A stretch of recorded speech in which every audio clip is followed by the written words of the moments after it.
Я в энергетике уже 30 лет. Начинала электромонтером главного щита с ТЭЦ-2. Проработала там 21 год и переводом перешла на должность старшего инспектора службы безопасности и охраны труда Каскада ГЭС.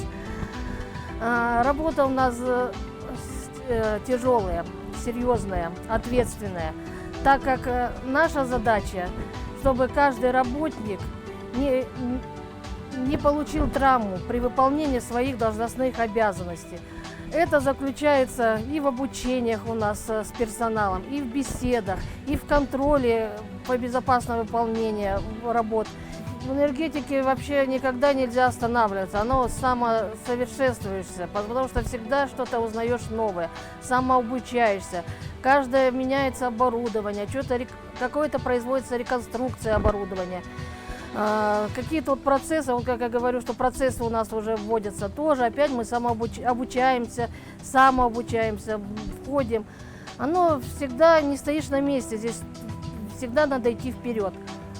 Но молодым специалистам я бы, конечно, советовала тоже самообучаться, перенимать опыт, пока есть у кого брать опыт, у старшего поколения, у старожил каждого предприятия. То есть в каждом предприятии очень грамотные, толковые коллеги с опытом большим работы.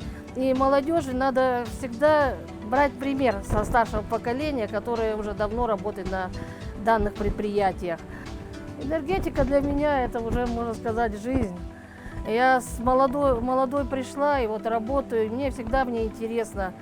Мне постоянно что-то хочется внести в свою работу, какие-то интересные моменты, какие-то предложения, что и делаем мы периодически.